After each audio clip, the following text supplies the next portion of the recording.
आज हम बात करेंगे क्रम की। अर्थात ये जब हम साधना में प्रेरित होते हैं, जब हम मंत्रों का जाप करना चाहते हैं, तो किस प्रकार से क्रमबद्ध रूप से आप आगे बढ़ें, जिससे मंत्रों को आप आत्मसात कर सकें और जो आपकी इच्छा पूर्ति है उसे पूर्ण कर सकें। ये जो क्रम है, ये जो श्री विद्या का जो दीक्षा क्रम इत्यादि होता है उस प्रकार से नहीं है, परंतु ये फिर भी शास्त्र संगत है, शास्त्र सम्मत है और अनुभव गम्य है। ये वीडियो आपके लिए बहुत अधिक सहायक होने वाला है लंबी अवधि तक। इसी कारण आप इस वीडियो को सेव कर लीजिए, इस वीडियो को लाइक कर लीजिए, सब्सक्राइब हमें करना नहीं भूलिएगा और पूरा वीडियो देखने के बाद आप क्या अनुभव करते हैं, आपके क्या मत हैं, वो भी आप हमें कमेंट सेक्शन में अवश्य ही बताइएगा। अब हम आरंभ करते हैं सबसे पहले मंत्र की। ऐसा अधिकांश रूप में देखा जाता है कि हम अधिकतर जो लोग हैं वे मंत्र कहीं पर पढ़ लेते हैं, सुन लेते हैं, उसके लाभ इत्यादि के बारे में जब पता लग जाता है तब हम अगले ही दिन से या उसी दिन से मंत्रों का जप आरंभ कर देते हैं। ये गलत बात नहीं है, ये बुरा नहीं है। इसका कारण क्योंकि ये होता है कि हम अधिकतर मंत्रों को जपने में जिस प्रकार की तल्लीनता दिखाते हैं वो आपातकालीन स्थिति के ही कारण होती है। अर्थात कि आप अपने जीवन में कहीं पर फंस गए हैं, कुछ रुकावटें आ गई हैं, कुछ दिक्कतें हैं, कुछ कष्ट पीड़ा इत्यादि है, तभी हम मंत्रों की ओर अग्रसर होते हैं। ये अमूमन देखा जाता है। परंतु यहाँ पर एक बात समझने वाली ये है कि ऐसी स्थिति में भगवान का नाम स्मरण ही काफी है। आप राम राम राम ही जपिए, आप कृष्ण कृष्ण कृष्ण ही करिए, वही आपके सभी कष्टों को हरने के लिए पर्याप्त है। परंतु होता यह है कि मंत्रों के साथ में हमें लगता है कि क्योंकि उसमें बीज मंत्र होते हैं, उसमें पल्लव इत्यादि आ जाते हैं, फट स्वाहा इत्यादि आ जाते हैं, तो हमें लगता है कि ये अधिक कार्य करेंगे, अधिक शक्तिशाली होंगे। इसी कारण यहां पर बहुत आवश्यक है कि हम क्रम को समझें। देखिए, क्रम की बात करने से पहले यहां पर यह समझ लेना आवश्यक है कि ऐसा शास्त्र में कहा गया है, जब भी, जिस भी दिन, जिस भी समय आपका मन प्रफुल्लित है, वही श्रेष्ठ समय है मंत्र को जपने का। परंतु फिर भी हमें एक सुअवसर की तलाश रहती है। सुअवसर कब आएगा, जब हम कोई ऐसा दिन, कोई ऐसा बड़ा एक अवसर हो जब हम मंत्रों का जाप कर सकें। तो इसके लिए हमें ये बात समझने की आवश्यकता है कि वर्ष भर में कितने ही ऐसे अवसर आते हैं। गुप्त नवरात्रि आते हैं, उसके बाद में शिवरात्रि आ जाएगी, फिर नवरात्रि आ जाएगी, उसके बाद में और भी कई सारे होली इत्यादि सब बहुत ही बड़े बड़े पर्व होते हैं जब हम मंत्रों का जप आरंभ कर सकते हैं। और इसी कारण क्रम जो है उसे समझने के लिए, उस पर हम आगे बढ़ें, उसके लिए आवश्यक है कि आप कम से कम 15 से 20 दिन पहले से वो बातें करना आरंभ कर दें जो मैं आपको इस वीडियो में बताने वाला हूं। इसका कारण भी यही है कि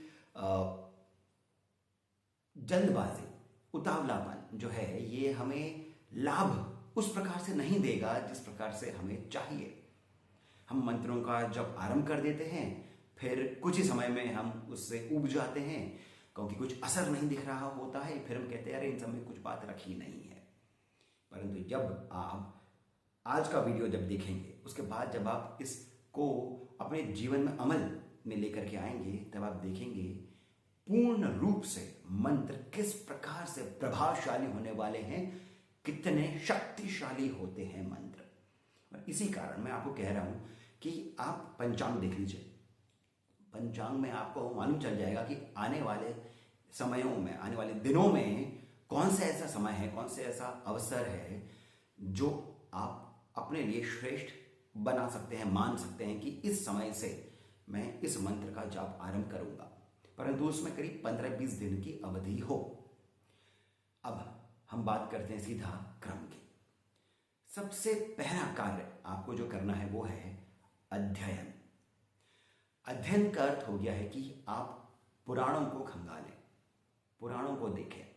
जो भी आपके इष्ट हैं, इष्ट का अर्थ है जिसकी भी आपको इच्छा है कि मुझे भैरव का, किसी भी महाविद्या का, दुर्गा का, राम, कृष्ण, हनुमान, शिव, किसी का भी मंत्र मुझे जपना है, उनका आप पुराणों में क्या उनके बारे में कहा गया है, किस प्रकार की कथा आती है, इसका आप अध्ययन करना आरंभ करें।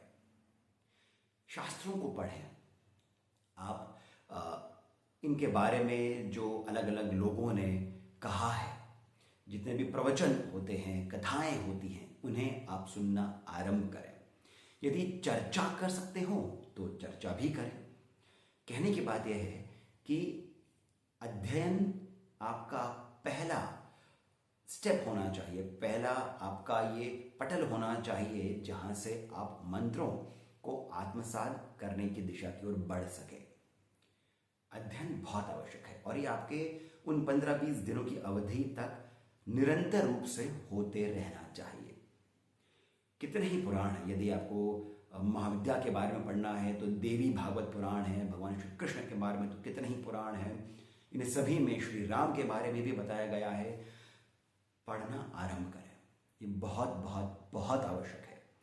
इसका कारण क्या है, ये आप आने वाले जो मैं आपको और बताने वाला हूं क्रम, उसमें आप और अधिक अच्छे से समझ पाएंगे। फिर दूसरा है स्तोत्र को पढ़ना। इसका कारण है धारणा। धारणा बहुत आवश्यक हो जाती है। जो अष्टांग जो योग है, जिसमें ध्यान, धारणा, साधना इत्यादि, समाधि इत्यादि आ जाता है, ये उसी से जुड़ा हुआ है। धारणा का अर्थ ये है कि आप किस स्वरूप या फिर प्रभु के, ईश्वर के, अपने इष्ट के किस स्वरूप को आप समझ रहे हैं, कि आप उनका जिस प्रकार से हमारे ऋषियों ने, मुनियों ने एक आकार समझा है, उसे क्या आप भी समझ पा रहे हैं? क्या उसे आप भी आत्मसात कर पा रहे हैं? उन्होंने यदि अवतार लिए हैं तो उन अवतारों में उन्होंने किस किस प्रकार की उनके प्रसंग रहे हैं, क्या आप उन्हें समझ पा रहे हैं? क्या आप उन्हें पढ़ करके आनंद का अनुभव कर पा रहे हैं? देखिए, एक बात समझना बहुत आवश्यक है। होता यह है कि हम मंत्र तो उठा लेते हैं, कुछ ही समय में हम उसे छोड़ भी देते हैं।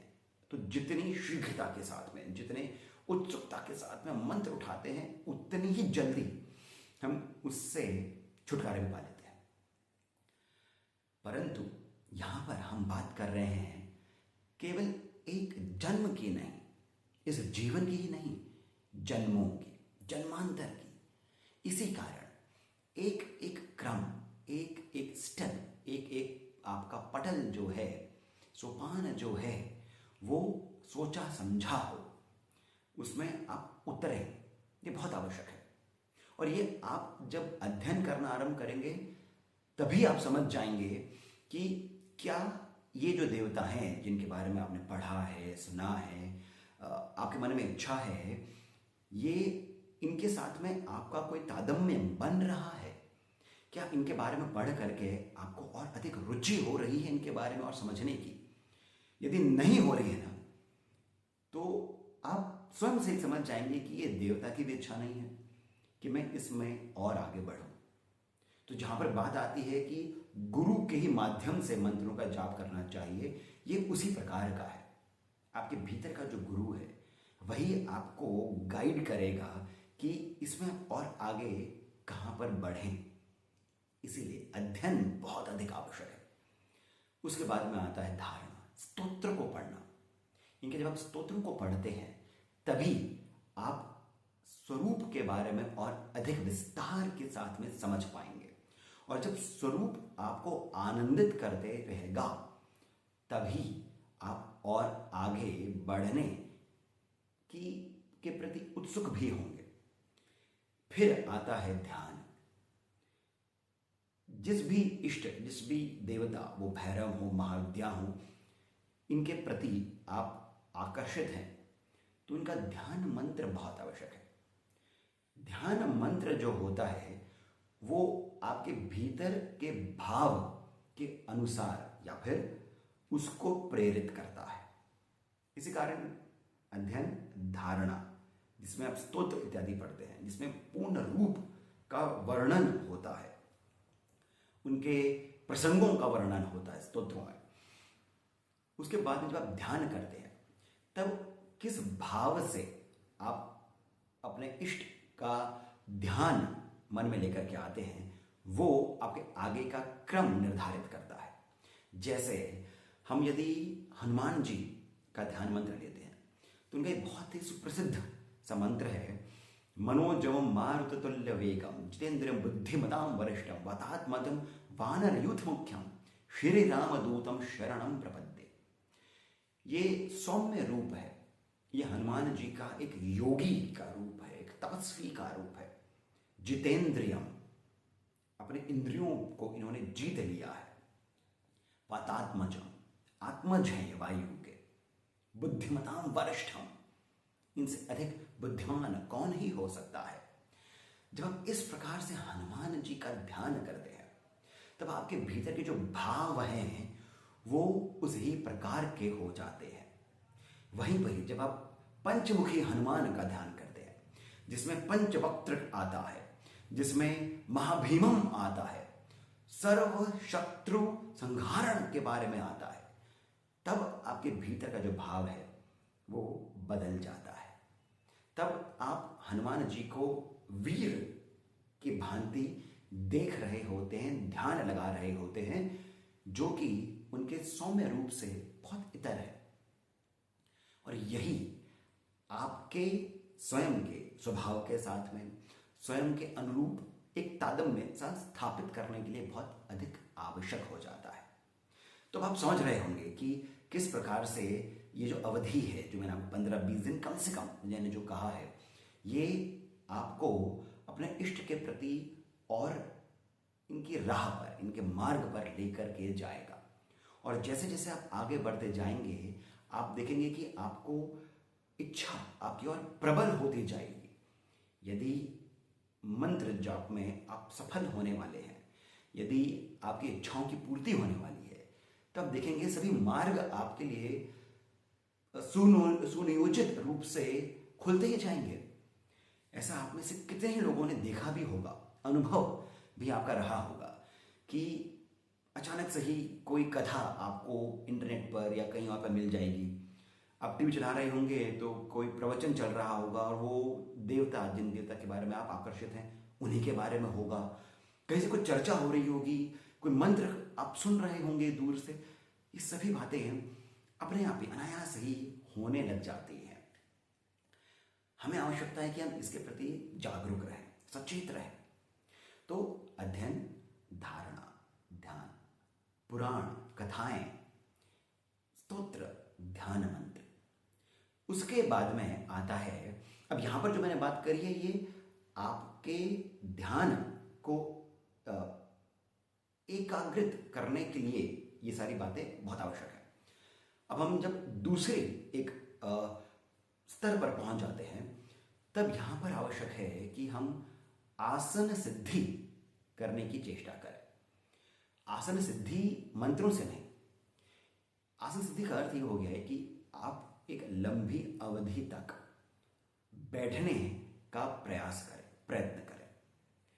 आरंभ में 5 मिनट आप अलार्म क्लॉक फिट कर लें, अलार्म क्लॉक के अंदर आप 5 मिनट का अलार्म लगा दें, मतलब एक स्टॉप वॉच टाइमर लगा दें। उसके बाद में आप जो बेसिक मंत्र होता है, जो साधारण रूप से आपको इंटरनेट पर भी मिल जाएगा, जैसे हनुमान जी का ओम हनुमते नमः, ओम भैरवाय नमः, ओम नमः शिवाय, राम रामाय नमः, क्लीं कृष्णाय नमः, या ओम कृष्णाय नमः, ओम दुर्गाय नमः, जिसमें बीज मंत्र भी नहीं हो, नमः का भाव हो, नमन का भाव हो, न मैं नहीं हूं, ऐसा भाव जहां पर आता है, ऐसे मंत्र को आप बैठ करके एक अवधि तक, आरंभ में 3-4 दिन 5 मिनट तक, फिर उसको आप बढ़ाएं 10 मिनट, फिर 15 मिनट, फिर 20 मिनट, ऐसा आप अपने आसन के सिद्धि के लिए आप आसन पर पद्मासन की मुद्रा में या फिर सुखासन की मुद्रा में बैठ करके ध्यान लगा पाए, आपके भीतर वो एकाग्रता आए। आवश्यक नहीं है कि आप आंखें ही बंद करके ही करें। कई सारे मंत्र होते हैं जिसमें हम खोल करके भी आप मंत्र जप कर सकते हैं। जब हम ये एक कृपा के लिए इन मंत्रों का जाप करते हैं, तब आप ये देख पाएंगे कि आपके भीतर, आपके अंदर वो शारीरिक ऊर्जा उत्पन्न हो रही है कि नहीं। आप 5 मिनट से 15 मिनट तक 6-7 दिनों में पहुंच पा रहे हैं कि नहीं, कितने आराम से आप वहां तक पहुंच रहे हैं। यदि आप हिलते डुलते रहेंगे, यदि पाँव में दर्द हो रहा है, तो उसका भी हमें प्रयत्न करना चाहिए, प्रयास करना चाहिए कि वो भी हमारी बॉडी जो है वो यूज टू हो जाए। अन्यथा क्या होता है कि हम मंत्र तो संकल्पित होकर के करना चालू कर देते हैं, पर फिर बाद में ऑफिस से आते हैं, काम से आते हैं, या किसी और जगह कहीं से आते हैं, रात को बैठते हैं, थकान महसूस होती है। फिर आप मन में सोचते हैं कि आधा घंटा बैठना पड़ेगा, 20 मिनट बैठना पड़ेगा, चलो कर ही लेते हैं। फिर आपके मंत्रों का जाप जो होता है वो फर करके एकदम आगे चल जाता है, नमः शिवाय नमः शिवाय नमः शिवाय, ऐसे एक मैकेनिकल रूप से चालू हो जाता है। मैं फिर से कह रहा हूँ, दोहरा रहा हूँ, ये 10 दिन 15 दिन के लिए नहीं है बातें। आपका जीवन सफल होने वाला है। जन्म जन्मांतर की जो आपकी यात्रा है वो एक अलग ही रूप लेने वाली है। इसी कारण उतावलापन सही नहीं है, और इसी कारण बार बार गुरु के माध्यम से मंत्र को जपने के बारे में जोर दिया जाता है। तो अध्ययन, धारणा, ध्यान, आसन, उसके बाद में और उसके साथ में आप वाचन सिद्धि, जो आपका उच्चारण है वो सही रूप से आ रहा हो, उसकी भी हमें सिद्धि करनी बहुत आवश्यक है। उसका भी हमें प्रयास करना, उसका भी अभ्यास बहुत आवश्यक है। आप राम रामायणम राम रामायणम राम रामायणम राम रामायणम इस तरह से बोल पा रहे हैं, या फिर आप राम रामायण राम रामायण इस प्रकार से एक गैप देकर के बोल पा रहे हैं। आप कितनी देर तक श्वास के साथ में आप वाचिक रूप से मंत्र पढ़ पा रहे हैं, क्योंकि इस बारे में वैसे शास्त्रों में भी और जो ज्ञानी हैं उनमें भी 2 मत आते हैं। एक मत कहता है कि मंत्र जब आप स्वयं के लिए कर रहे हैं तो वो या तो मानसिक रहे या फिर उपांशु रहे, राम रामायण इस प्रकार से आपके सिर्फ केवल बुदबुदाएं, या फिर मानस मंत्र ही जपें आप। परंतु एक मत और आता है जो कहता है कि आरंभ में वाचिक रूप से मंत्रों का जाप आवश्यक होता है। उसकी अपनी एक ऊर्जा होती है, एक वातावरण बनता है, और फिर जैसे जैसे आप मंत्र का जाप करते करते ध्यान में चले जाते हैं तो मंत्र आपके एक सामान्य रूप से पहले उपांशु हो जाते हैं, फिर मानसिक भी हो जाते हैं। तो ये एक विधि है जो स्वयं से ही हो जाती है। तो मैं आपको ये सजेस्ट करूंगा कि आप पहले वाचिक रूप से मंत्र का जाप आरंभ करें। देखिए आपकी श्वास फूलती है कि नहीं, थकते हैं कि नहीं। कई सारे ऐसे मंत्र होते हैं जिसमें आपकी जो जीवा है वो चपकनी आरंभ हो जाती है तालु के साथ, ऊपर के साथ। कई बार होता है कि आप मंत्र करते करते फिसल जाती है जीभ, तो इसको आप पहले ठीक करें, ये भी बहुत आवश्यक हो जाता है। तो क्रम आपका चल रहा है, आप जब ये सारी चीज़ें कर रहे हैं, साथ ही साथ आप पुराण भी पढ़ रहे हैं, कथाएं भी पढ़ रहे हैं, इंटरनेट से आप कथाएं पढ़ रहे हैं। और अब यहाँ पर कई सारे लोगों के मन में एक प्रश्न आ जाता है कि हम ऑफिस जाते हैं, आते हैं शाम को, वो बुक लेकर के जाना पॉसिबल नहीं होता है, जब हम आ जाते हैं थक जाते हैं, किस प्रकार से सारी चीज़ें करें। तो आज के समय में चीज़ें बहुत आसान हो गई हैं। आप PDFs डाउनलोड कर लीजिए, या फिर आपकी जो ट्रैवल की जो अवधि होती है ऑफिस जाने की, मेट्रो में इत्यादि में, या बस में, ट्रेन में आप ट्रैवल करते हैं, या फिर ऑफिस के अंदर भी आपको जितना भी समय मिल जाता है, आधे घंटे का आपका लंच ब्रेक है, या फिर जितना भी आप समय निकाल सकते हैं, उतने पेजों का आप फोटोग्राफ ले लीजिए मोबाइल से पढ़िए, किसने रोका है। तो आप यदि चाहेंगे तो आपको इसके सारे के सारे जो उपाय हैं वो भी मिल ही जाएंगे, परंतु ये करिए, बहुत आवश्यक हो जाता है। जब हमने देख लिया अब कि आसन के बाद में उच्चारण, अब यहां से हम एक और पायदान पर चलते हैं, जो है गणपति के मंत्र को जपना। देखिए, गणपति के बिना कुछ भी संभव नहीं है, कुछ भी शुभ हो नहीं सकता है। तो गणपति जी के मंत्र का पढ़ना आपके लिए बहुत आवश्यक हो जाता है, क्योंकि मंत्रों को जपने के समय उस अवधि में जितनी भी बाधाएं आ सकती हैं वो गणपति के माध्यम से हट जाती हैं, छट जाती, कम हो जाती हैं।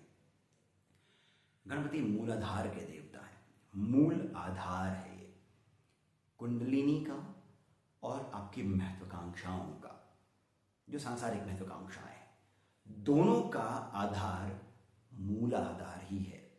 और इस चक्र के देवता भगवान गणपति हैं। उनका ध्यान आपको और अधिक गहराई में लेकर के जाएगा आपके इष्ट देवता के प्रति। तो गणपति का ध्यान, यानी कि आपने करीब मान लीजिए 10 दिन तक ये अध्ययन और इत्यादि का आपने क्रम रखा है। उसके बाद में आप गणपति जी का मंत्र आरंभ में आप 3 माला कर सकते हैं, उसके बाद में 1 माला भी काफ़ी होगी इन सब के साथ में। तो 1 माला भी यदि आप 11 दिनों तक जपते हैं तो बहुत अधिक लाभदायक होगा आपके मंत्र के सफलता के लिए। गणपति के साथ में अगला जो क्रम आ जाता है वो आ जाता है गुरु का। यदि आपके गुरु नहीं है, जो अधिकांश लोगों के साथ में होता है, गुरु नहीं है, कोई ऐसे सांसारिक गुरु भी नहीं है, कोई ऐसे आपके और के स्वप्न के माध्यम से इत्यादि भी आपको कोई ऐसे गुरु नहीं है, तो क्या करें? और मंत्र भी ऐसा है कि इसके लिए आवश्यक नहीं है कि गुरु हो, तो क्या करें? तो गुरु जो हैं, आप स्वयं के भीतर में शिव को गुरु मान सकते हैं, हनुमान जी को गुरु मान सकते हैं। तंत्र हो या फिर वेद हो, हनुमान जी दोनों में प्रवीण हैं।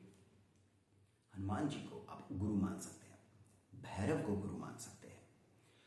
गुरु कहीं पर भी हों, आपको देख रहे होते हैं, आपको समझ रहे होते हैं। इस जन्म में ना सही, अगले जन्म में आपको गुरु मिल जाएंगे, परंतु गुरु कृपा के लिए वो जो खिड़की होती है वो खुली रखनी चाहिए। और इसी कारण गुरु मंत्र बहुत आवश्यक हो जाता है।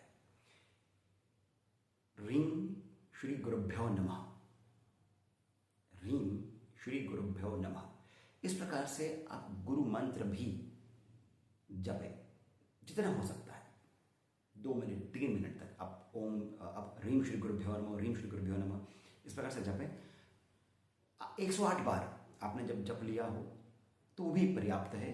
गुरु कृपा के लिए गुरु के प्रति आपका समर्पण यहाँ पर दिखता है। यहाँ पर आप स्वयं को छोड़ करके गुरु को सब कुछ समर्पण करने की बात करते हैं। ये जो भाव है ये बहुत आवश्यक है। देखिए, साधना में सफलता भाव से ही मिल सकती है, अन्यथा नहीं। तो गणपति, फिर गुरु, फिर आते हैं भैरव। अब जब हम शक्ति की उपासना कर रहे हैं, शक्ति की साधना कर रहे हैं, किसी भी महाविद्या की साधना कर रहे हैं, तब भैरव तो आएंगे ही। परंतु यहां पर मेरा भैरव से जो पॉइंट है वो ये है कि शिव और शक्ति, पुरुष और स्त्री, ये जो एक जोड़ है, आप इसको समझें तभी आप आगे बढ़ पाएंगे।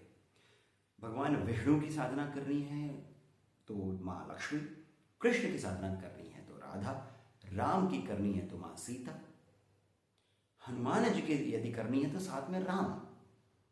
तो ये जो जोड़ है, ये जो योग है, ये बहुत आवश्यक है। यदि आपको भगवान दत्तात्रेय की करनी है तो माँ लक्ष्मी। तो इस प्रकार से आप हर एक शक्ति, हर एक देवता, इनको आप साथ में लेकर के चले। हनुमान जी राम के बिना आपके कार्य नहीं करेंगे, और हनुमान जी को खुश करना है तो राम नाम ही काफी है। तो इस प्रकार से जो शक्ति है, इसका जोड़ आप बनाएं, ये योग बहुत आवश्यक हो जाता है।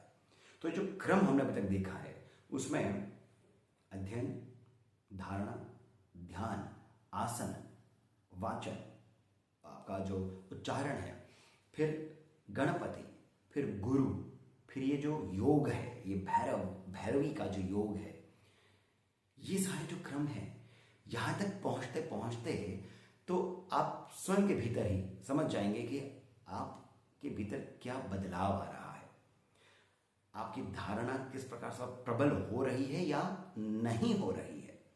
यहाँ तक पहुँचते हुए तो आप या तो छोड़ चुके होंगे या फिर और अधिक आप उत्सुक हो रहे होंगे कि वो समय आने वाला है, वो शिवरात्रि आने वाली है, होली का समय आने वाला है, गुप्त नवरात्र आने वाले हैं, वो दिन 5 दिन बचे हैं, 10 दिन बचे हैं, अब मैं करने वाला हूँ, इससे मेरा जीवन बदलने वाला है। इस प्रकार के भाव आपके भीतर अब प्रफुल्लित होते रहेंगे। देखिए, सबसे सरल रूप से समझना हो कि इष्ट की कृपा आपको प्राप्त हो रही है, तो उसको देखने का एक जो चिन्ह है वो ये है कि आप प्रफुल्लित रह रहे हैं, लाइट आप महसूस कर रहे हैं, आपको हर बात जो है वो प्रभावित नहीं कर रही है और लोगों की बातें, आप चुप थोड़ा सा ज्यादा रहने लग गए हैं, एकांत आपको प्रिय लग गया है। ये कुछ ऐसे चिन्ह हैं जिससे आप ये पता लगा सकते हैं कि आप सही दिशा में जा रहे हैं या नहीं। यदि आप ध्यान मंत्र करते हैं, अध्ययन कर रहे हैं और उखड़ जाते हैं, जल्दी समाप्त करने के आप मूड में आ जाते हैं, तो समझ जाइएगा कि अभी समय नहीं आया है। या फिर ये जो इष्ट हैं ये अभी कदाचित आपके मन के भाव, अभी के जो आपके चल रहा है, आपके अभी के जो गुण हैं उनके साथ में अभी इसका कोई ऐसा योग नहीं बन रहा है। तब आप ओम का ही उच्चारण कर सकते हैं। अब हम आगे चलते हैं अगले क्रम को देखने के लिए। अगला क्रम जो है ये बहुत आवश्यक है उस दिन के लिए जिस दिन आप मंत्र करने बैठ रहे हैं। साधन की व्यवस्था पहले से ही करनी बहुत आवश्यक है। अन्यथा हो ये जाता है कि मैंने मंत्र पढ़ा, अगले दिन से मैं करने जा रहा हूं और फिर बस बैठ गया मंत्र करने। ये तो बहुत अच्छी बात है अगर ऐसा कर लेते हैं आप, परंतु यदि आप साधन भी साथ में जोड़ते हैं, अर्थात ये कि पुष्प आपको चढ़ाने हैं, तो कौन से पुष्प किस देवता के लिए चढ़ाए जाते हैं, धूप की व्यवस्था आपको करनी होती है, दीपक की व्यवस्था करनी होती है, गंध की व्यवस्था करनी होती है इत्यादि की, आसन किस प्रकार का रहेगा, कौन सा रहेगा, कपड़ा क्या होना चाहिए उसके ऊपर, लाल सफेद इत्यादि। ये सब आप माचिस जैसे छोटी छोटी चीजें हैं, ये आप स्वयं भी समझ रहे होंगे मैं जो कह रहा हूं। हम कभी कभी करने बैठ जाते हैं, फिर बाद में लगता है कि अरे ये तो रह गया, फिर हम उठ जाते हैं, क्रम टूटता है इससे। सारी व्यवस्था आप मंदिर में जहां पर भी आप ध्यान लगाते हैं उसके आसपास में करके पहले से ही रखिए। देखिए मैं बहुत प्रैक्टिकल बात कर रहा हूं, ये सब करके आप रखिए। कुछ दिन पहले से ही आप जो पुष्प चढ़ाएंगे उस पुष्प को आप लाने का, आपके पास में जो भी आप माध्यम हो, आप इंटरनेट के थ्रू मंगाते हो, घर के पास में आपके पास वो पेड़ या वो पौधे हों जहाँ से आप वो फूल तोड़ेंगे, पहले से ध्यान में सोच करके रख लीजिए और कुछ दिन पहले से चढ़ाना आरंभ करें। देखिए फूल चढ़ाने का, धूप लगाने का, इन सब का एक वैज्ञानिक जो कारण है वो तो है, परंतु इसका एक मनोवैज्ञानिक कारण भी है। ये आपका जो संकल्प है उसको ये निर्धारित करता है, कितने संकल्पित हैं आप। भोग लगाना है, कौन सा भोग लगाना चाहते हैं, किस देवता को क्या लगता है। जैसे भगवान भैरव को बड़े चढ़ते हैं, उड़द दाल के बड़े इत्यादि चढ़ते हैं उन्हें। हनुमान जी को गुड़, घी पर गुड़ का भोग चढ़ता है, बहुत अच्छा लगता है। क्या आप आराम से वो ला सकते हैं। माँ लक्ष्मी को पंचमेवा का भोग लगता है, त्रिपुरा सुंदरी को खीर का भोग लगता है, पेड़े का भोग लगता है। क्या इसकी व्यवस्था आप कर सकते हैं। यदि नहीं कर सकते हैं तो संकल्प में उसको मत लीजिएगा, तब आप उसको मन में मत लेकर के आइएगा कि मैं पंचोपचार पूजन के साथ में करूंगा। भगवान को इन सब की आवश्यकता नहीं है, ये सब हमारे लिए है। पुष्प चढ़ाते हैं, दीप जलाते हैं, धूप लगाते हैं, आसन बिछाते हैं, ये सब हमारे लिए है। हमारा मन एकाग्रचित्त हो, हम एकाग्रचित्त होएं भगवान के प्रति, ये सब एक एक करके ये सीढ़ियां हैं जिसमें हम आगे बढ़ रहे होते हैं। उसके बाद में आता है आप आज्ञा लें।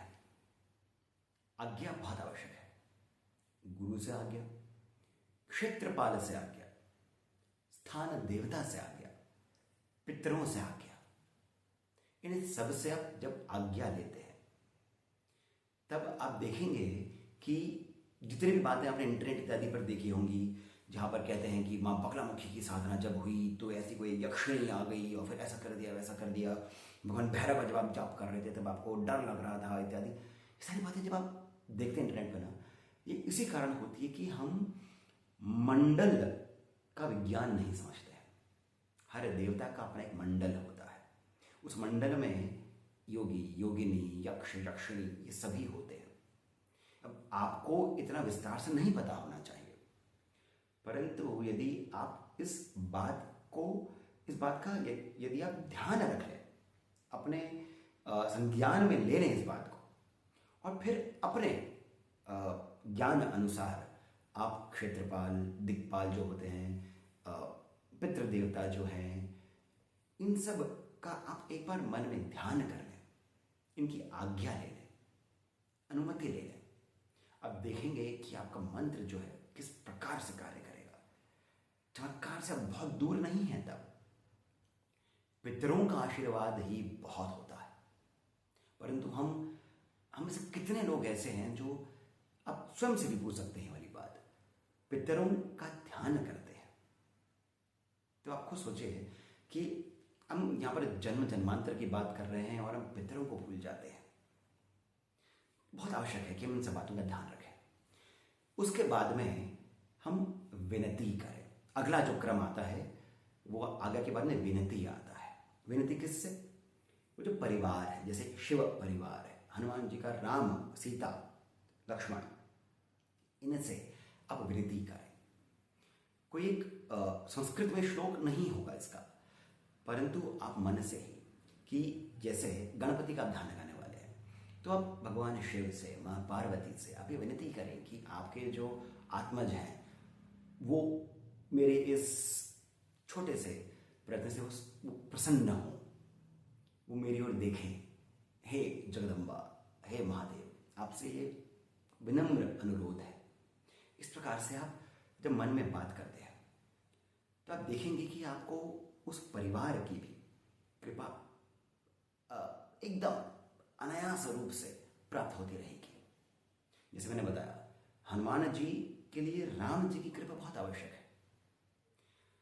आप मां लक्ष्मी का ध्यान करेंगे तो भगवान विष्णु की कृपा अपने आप ही हो जाएगी, परंतु आपके भीतर वो ध्यान, वो बात होनी चाहिए।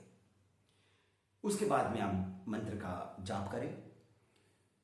उसके बाद जब एक बार आपने मंत्र का जाप कर लिया, अब मैं यहाँ पर संकल्प की बात नहीं कर रहा हूँ कि संकल्प आपके ऊपर है, आपको संकल्प लेना है। थोड़ा सा जल हाथ में लिया, संकल्प कर लिया, सभी दिक्पाल इत्यादि को आप साक्षी मान करके ये मैं सरल विधि बता रहा हूँ, साक्षी मान करके आप संकल्प लिया कि आप इस अवधि तक इस मंत्र का, अमुक मंत्र का आप इतने दिन का जाप करेंगे और ये जाप सफल हो, आपकी मनोकामना की पूर्ति हो और इसमें कोई व्यवधान नहीं आए, ऐसा मैं ये संकल्प लेता हूँ और मैं आपसे प्रभु ये कामना करता हूँ। धरती पर छोड़ दें। ये सरल विधि है संकल्प की। जब आप उसके बाद में मंत्र का जाप कर लें तो एक बात तो आप करें, मैंने पहले भी वीडियो में कहा है कि तुरंत नहीं उठें।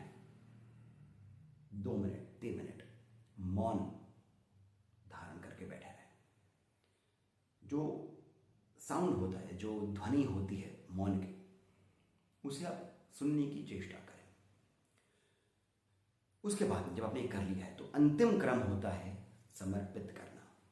जो भी मंत्र आपने पढ़ा है अपने ही इष्ट को आप समर्पित कर दें। मेरा कुछ नहीं है, सब कुछ आपका है। जो मेरे भीतर जो इच्छा भी जागी है, मनोकामनाएं जो हैं, सभी आप ही की देन है प्रभु। इस प्रकार से जब आप इन 12 हम जब काम करेंगे तो 12 जो ये पायदान है, ये जो सोपान है, जो सीढ़ियाँ हैं, जब इन पर चलेंगे अब देखेंगे कि चमत्कार होंगे। आप देखेंगे कि आपके मनोकामना की पूर्ति कुछ ही समय में आरंभ हो जाएगी। इसके पीछे विज्ञान है। ये मनोवैज्ञानिक रूप से आपके लिए आजकल जो बहुत चलता है वर्ड मैनिफेस्टेशन, उसका एक क्रम है। और जो जैसे शिवदिया का जो क्रम होता है, दीक्षा का क्रम जो होता है, जिसके अंदर पहले बाला मंत्र दिया जाता है, फिर और भी मंत्रों के बाद में षोडशी मंत्र दिया जाता है इत्यादि वगैरह जो आता है, अंतरित्र प्रसुंदरी मंत्र आता है।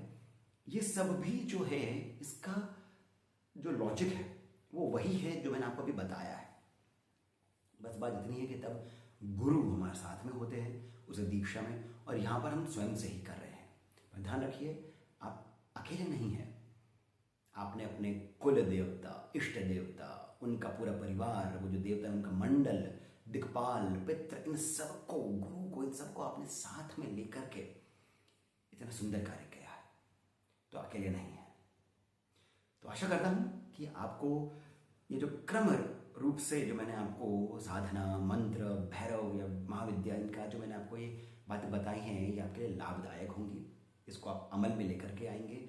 वीडियो को सेव कर लीजिए जैसे मैंने पहले भी कहा है, और आप इस वीडियो को जिस भी समय देख रहे होंगे, ध्यान रखिए, जैसे मैंने पहले भी बोला, एक पर्व खत्म होगा, उसके कुछ दिनों बाद दूसरा पर्व आरंभ होने वाला होता है। यदि आपसे एक पर्व छूट गया है, तब आप कोई और पर्व आप ढूंढ लीजिए। होली है, दीपावली है, श्रावण मास आ जाता है, गुप्त नवरात्र आते रहते हैं, नवरात्र आते रहते हैं, गणपति, कृष्ण, सारे ये सारे पर्व जो हैं वर्ष भर में बहुत ही शुभ होते हैं, बहुत ही अद्भुत होते हैं। देवी का यदि आपको मंत्र करना है तो शुक्ल पक्ष की अष्टमी को आप कर सकते हैं, भैरव का करना है कृष्ण पक्ष की अष्टमी को कर सकते हैं। इस प्रकार से तिथियां भी आपकी आती रहती हैं, परंतु कुछ एक ज्ञाप रखिए, जैसे मैं पहले भी बोला, दोहरा रहा हूं, पंचांग में आप देख लीजिए कब आने वाला है, उसके 15-20 दिन पहले से ही इसको करना आरंभ करिए। तो अब मैं आपसे जाने की अनुमति लेता हूं। बस इतनी छोटी सी विनती है कि इस वीडियो को लाइक अवश्य कर लीजिए, सब्सक्राइब करना नहीं भूलें, और कमेंट सेक्शन में जो पहला कमेंट पिन है वहां से पेटीएम, जीपे इत्यादि के माध्यम से जितना अधिक हो सके आप हमें श्री सहयोग अवश्य करें, बहुत अधिक प्रोत्साहन मिलता है। इसके साथ मैं सिद्धार्थ अब आप सबसे जाने की अनुमति लेता हूँ।